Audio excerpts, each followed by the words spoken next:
범브라목토파입니다. 구독과 좋아요, 알림 설정, 회원가입 부탁드리겠습니다. 김희탁 국토 1차관 취임하면서 공급 대책 확실한 풀악셀을 밟고 속도감 있게 진행할 것으로 지금 기대를 모으고 있는데요. 일단 국민 눈높이에서 해법 고민했는지 돌아봐야 되겠다라는 워딩까지 던졌습니다.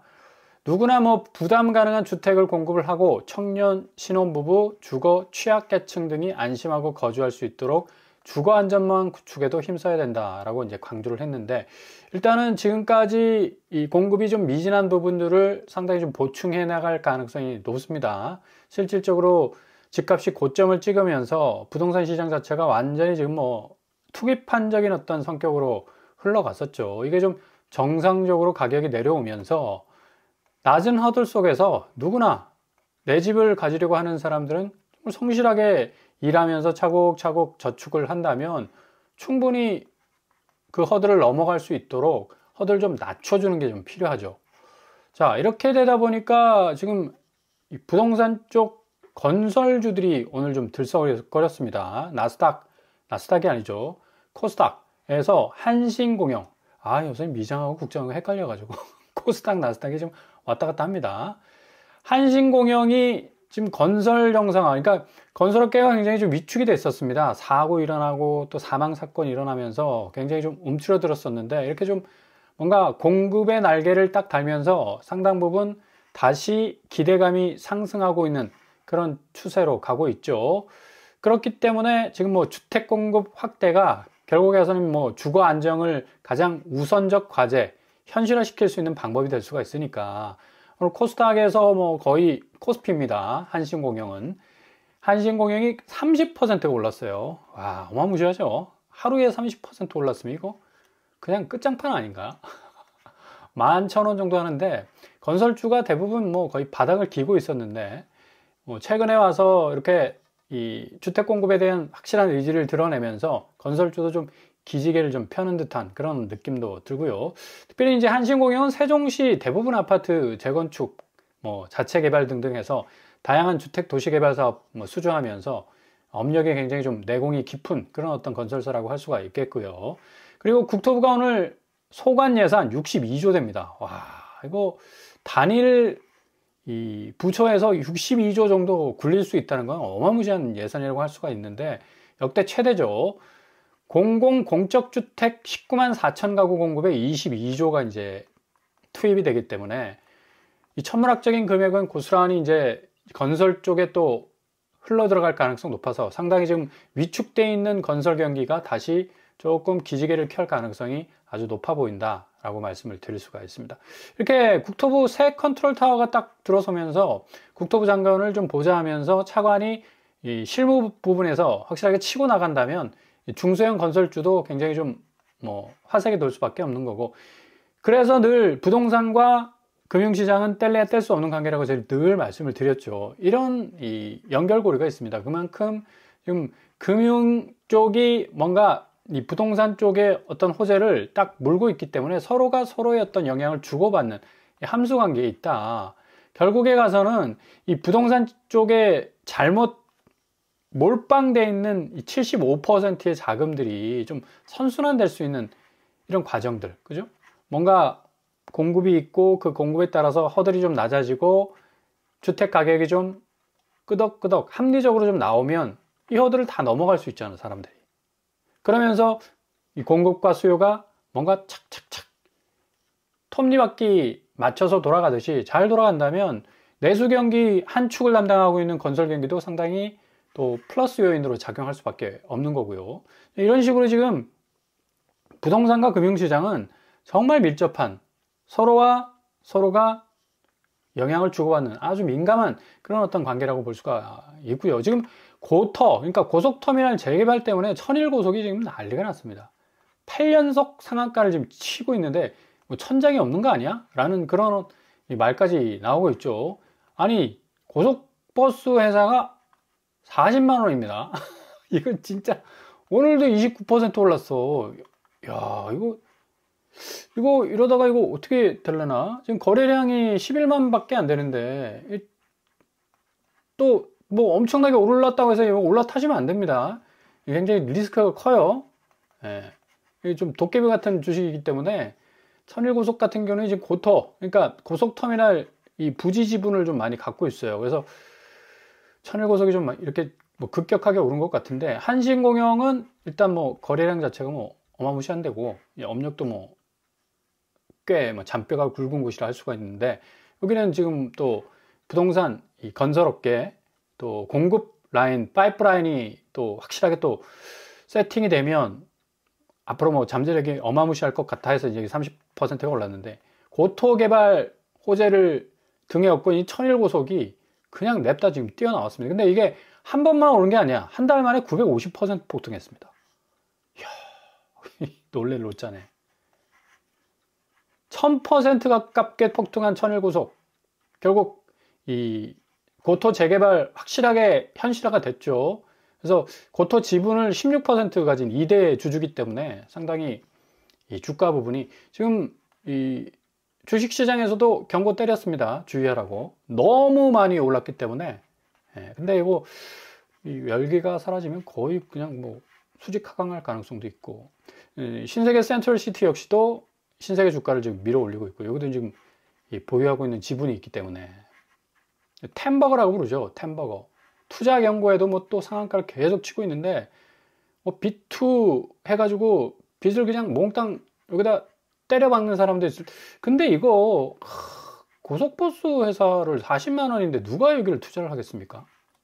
얼마나 위험한 투자인데. 이거 잘못 삐끗해버리면 그냥 골로 갈 수 있는 그런 어떤 상황이 벌어질 수도 있고요. 리스크가 있다는 얘기죠. 자, 템버거는 이 피터 린치가 한 말인데 10배 상승을 하는 1000% 수익률을 말하는 얘기죠. 템버거를 찍었습니다. 천일고속이. 그것도 그냥 뭐 IT 기업도 아니고 뭐 AI 기업도 아니고 그냥 부지를 깔고 있는 그런 어떤 회사인데도, 고속버스 회사인데도 이렇게 템버거를 찍었다는 건 역시 한국은 부동산 공화국이다 라는 그런 어떤 사실을 고스란히 보여주고 있어요. 이 고토 부지는 최고 60층 주상복합 빌딩으로 재개발됩니다. 신세계 센트럴시티 협상 대상자로 이제 선정했다는 소식까지 나오고 있죠. 거의 이제 뭐 신세계가 워낙에 또 뭐 이런 주상복합 부분은 뭐 강력한 어떤 업계에 또 내공이 있기 때문에 동양고속, 신세계 센트럴시티 등등 해가지고 관련된, 그러니까 부동산 하나 부지를 딱 물고 있는 업체들이 이런 식으로 지금 쭉쭉 주가가 올라가고 있다는 것 자체가, 야, 이거 뭐 굉장하다. 결국에 가서는 부동산 호재가 거의 그냥 금융을 밀어주네. 금융의 호재가 부동산 시장을 밀어주는 게 아니라 이제 부동산 호재가 금융을 밀어주는, 지금 이제 그런 대세로 이제 가고 있다는 얘기입니다. 그러니까 부동산 시장은 서서히 이제 날이 저물고 있다라고 볼 수가 있겠고요. 이렇게 롤러코스터 장세 때문에 저변동성 고배당 상품이 이제 선방하고 있는 그런 추세인데, 오늘 코스피는 1%, 코스닥은 0.39, 뭐 30% 오른 종목도 많았는데, 결국에서는 뭐 전체적인 어떤 평균가를 보시면 그닥 그렇게 크게 오른 그런 장세는 아니었습니다. 떨어졌지만 그래도 올라갔다. 업종 상위를 보시면 뭐 천일고속, 동양고속이 어마무시하게 지금 뭐 30%를 찍는 그런 어떤 고점을 보였고요. 그리고 건설, 공급 상당히 이제 공격적으로 나올 것 같으니까 한신공영, 상지건설이 고점을 찍었어요. 자, 이렇게 부동산 자산 편중, 부동산 비중이 지금 78.6%, 미국은 28.5%, 일본은 37%인데 거의 2배 아닙니까, 한국이.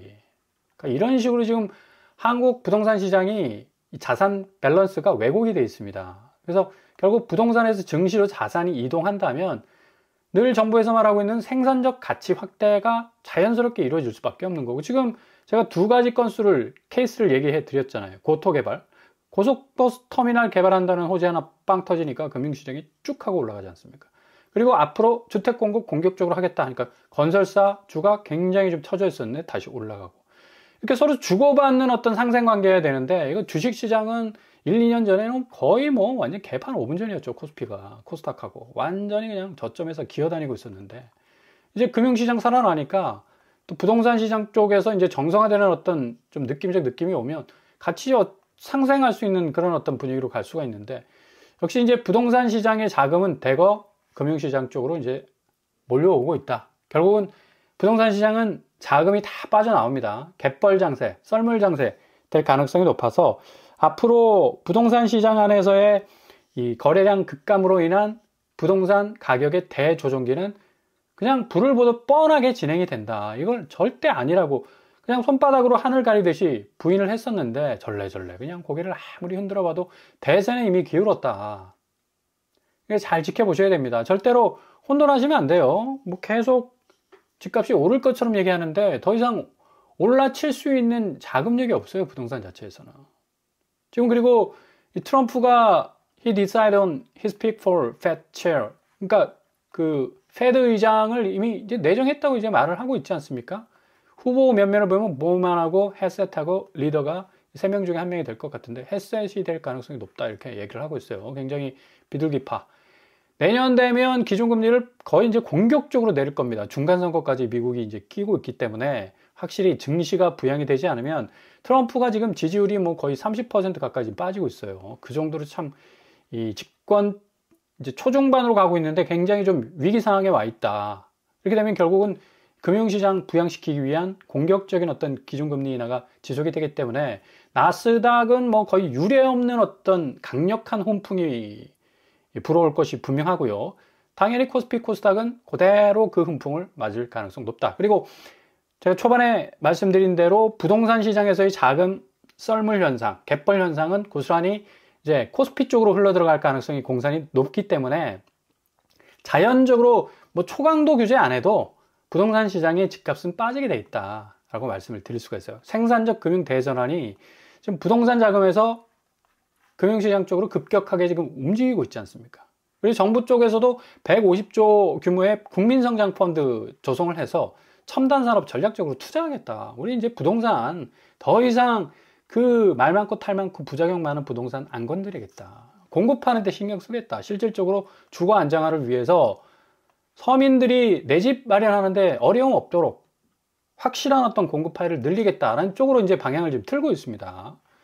자, 일본 니혼게이제 신문도 오늘자로 해서 강코쿠 요가 3일 석신 연속으로 GDP 이제 상방 방향으로 이제 뭐 움직여가는 어떤 감이 있고 일단은 사무송電子, 사무송이 뭡니까? 삼성전자가 나까이 계속해서 상한가를 칠 가능성이 높다라고 이제 전망까지 나오고 있어요. 그만큼 지금 일본도 한국 반도체 산업에 대해서 굉장한 어떤 관심을 가지고 있고 또 일본 자본들이 또 한국 들어와 가지고 어마무시하게 지금 뭐 휘젓고 다니고 있지 않습니까? 솔직히 지금 가장 화두가 되고 있는 이 쿠팡도 미국 회사인데 자본은 또 일본이 됐어요. 그만큼 일본이 보이지 않게 돈을 불리고 있다. 그만큼 지금 확실하게 한국의 금융시장 자체를 굉장히 좀 긍정적으로 바라보고 있는 그런 시점입니다. 근데 이제 부동산 시장은 기본적으로 지금 완전히 규제 때문에 6억 원, 2억 원으로 딱 돈이 다 묶여 있고, 그죠? 스트레스 금리 3.0%. 이 정도 되면 부동산 무리하게 투자하지 말라는 신호입니다. 애써 그냥 2배, 3배 오를 거라고 막 생각해가지고 그냥 몰빵해가지고 부동산에 들어가지 말고 차라리 금융시장 오픈해놨으니까 거기 들어가서 수익률 챙기라는 얘기입니다. 오늘 비트코인이 이런 어떤 훈풍들을 선제적으로 보여주고 있죠. 1억 2천에서 지금 헤맸던 비트코인이 1억 4천으로 완전히 그냥 날개를 달았어요. 쭉쭉 올라가고 있습니다. 이거 오늘 또 금융시장의 대변동의 하나의 축이 될 것 같고 나스닥의 스트래티지가 뭐 5.78 거의 10%가량 지금 올라가고 있는 그런 추세로 가고 있어요. 나스닥 100 선물도 지금 0.21 정도 올라가고 있고요. 그만큼 지금 금융시장 자체는 거칠 것이 없습니다. 모든 게 다 그냥 도와주는 거고 플러스 알파고 그냥 밀어주는 거고 백업해 주는 건데 부동산은 완전히 지금 반대입니다. 반대. 다 빠지고 있고 그냥 뭐 규제로 둘러싸여 있고 자금은 자금대로 지금 뭐 돌지 않고 있고 뭐 강남 아파트 집주인들은 끝까지 오를 거라고 생각하고 그냥 호가스 그냥 콕 붙들고 있는데 잘 생각하셔야 됩니다. 지금 환율 부분이 대변동성을 가져올 가능성 높아서 지금 주담대 부분을 직격할 가능성 높아요. 이제 이 주담대 때문에 금리 때문에 사람들이 진저리를 칠 겁니다. 2%대인데 지금 6%, 5년 딱 지났는데 5년 전에는 2% 저금리로 그냥 접근을 했었는데 6%로 다시 리셋되지 않았습니까? 주담대 금리 역주행하고 있어요. 심지어 농협은 뭐 6.43인데 국민, 신한, 하나, 우리 다 상단이 6%대 넘어섰습니다. 12월 되면 제가 뭐라고 말씀드렸어요? 7, 8% 분명히 언급될 거라고 말씀드렸습니다. 분명히 나올 겁니다. 자, 이렇게 고점에 물린 매수자들 좀 상황 어떨까요? 다 그냥 엄청난 시세 차익 얻어가지고 인생 역전했을까요? 아닙니다. 매수자 중 거의 80%가 여전히 시세 차익이 없어. 뭐 단적으로 말하자면 SK하이닉스 지금 62만원에서 64만원 올라간다 해가지고 여기 딱 들어오시는 분들 지금 물렸잖아. 근데 물린 게 아닙니다. SK하이닉스는 목표 단가가 지금 85만원이에요. 단기 조정을 지금 겪고 있는 거지. 그러니까 금융시장에서 물린 거는 대형주 같은 경우는 물린 게 아니다. 조금만 기다리시라. 이렇게 돼버리면 64만원에 샀어도 20만원 플러스 알파잖아. 그죠? 그만큼 금융시장이, 한국 금융시장은 굉장히 좀 탄력성이 있다. 삼성전자는 뭐 17만 5천 원까지. 이것도 우리가 분석한 게 아니라 미국의 모건 스탠리가 목표 주가를 이렇게 세팅을 해놨습니다. 그러니까 여기 물리신 분들은 피눈물 흘리지 마시고, 피눈물 흘리니까 아닙니다. 다시 올라가. 예, 그러니까 걱정하지 마시라. 자, 근데 문제는 부동산이잖아. 고점에 물린 뺄 수가 없어. 2021년인데 지금 4년 지났습니다. 근데 서울 연끌족 79%가 지금 마이너스야. 어디에 물렸게요? 갭2 했어요. 노원구, 성북구, 강북구, 관악구, 은평구, 도봉구. 지금 여기 2024년, 2025년 동안에 집값이 별로 오르지 못한 상태에서 토지로 딱 묶여버렸잖아. 그래서 막 입이 대빨이 나와가지고 그냥 아니 집값도 오르지 않은 아파트 지구에 이거 토제 웬 말이냐 해가지고 막 항의를 하고 있는데 2021년 당시에는 갭2 하면서 여기도 집값이 상당 부분 많이 올랐었어요. 그래서 많은 사람들이 진입을 했는데 웬걸 그냥 딱 물려버렸네, 고점에. 그래서 지금 노원구도 보시면 3억 9천 떨어지고 있고요. 3억 6천, 3억 3천. 지금도 떨어지고 있어요. 그 다음에 성북구도 지금 뭐 고점에 몰린 비율을 보시면 95.8%인데 지금도 떨어집니다. 올라가는 게 아니라 3억 6천, 2억 5천, 2억 4천. 그 다음 강북구 95.6%, 두산 위브 트레지움 2억 3천, SK 북한산시티 2억 2천. 관악구 역시도 올라가는 게 아니라 떨어지고 있잖아. 지금 2억 4천, 2억 4천씩. 그 다음에 은평구 93.7%,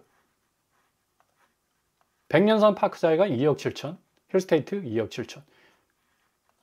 그 다음에 도봉구 93.7% 고점에 물려 있습니다. 근데 2021년 여기 거의 뭐 고점 보십시오. 14억 했고 그 다음에 뭐 5억 9천이라고 하는데 뭐 거의 7, 8억 했었어요.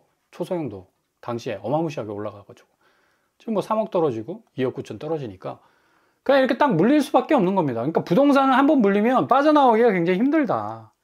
지금 원금이자 때문에 여기 갭투 하신 분들도 대출 받아가지고 대출 땡겨서 했기 때문에 다 또 물어줘야 돼. 2% 물다가 지금 6% 물어버리면 허리가 부러지지.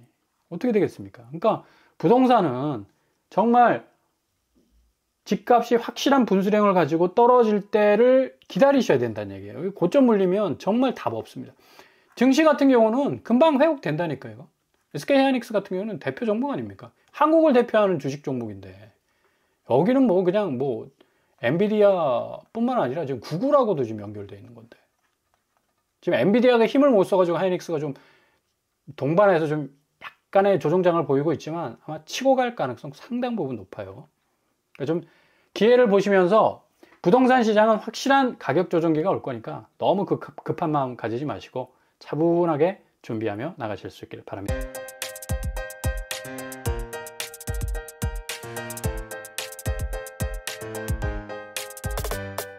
오늘의 부동산 캐릭터죠. 1000% 수익률. 와, 그 정도로 지금 뭐 부동산 호재 하나가 금융시장에 엄청난 수익률을 가져오는 참 고개를 갸우뚱하게 하는 일들도 지금 벌어지고 있습니다. 역시 이제 부동산에서 금융 쪽으로 움직이는구나 라는 그런 어떤 생각들도 할 수가 있고요.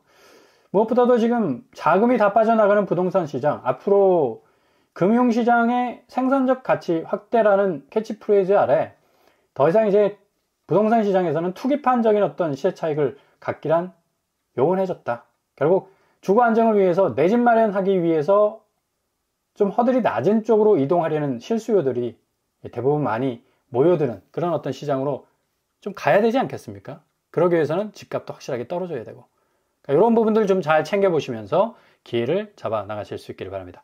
오늘도 응원합니다. 항상 여러분의 길이 꽃길만 되실 수 있기를 바랍니다. 자, 뻔뻔한 복덕방 마치겠습니다. 구독과 좋아요 부탁드립니다. 감사합니다.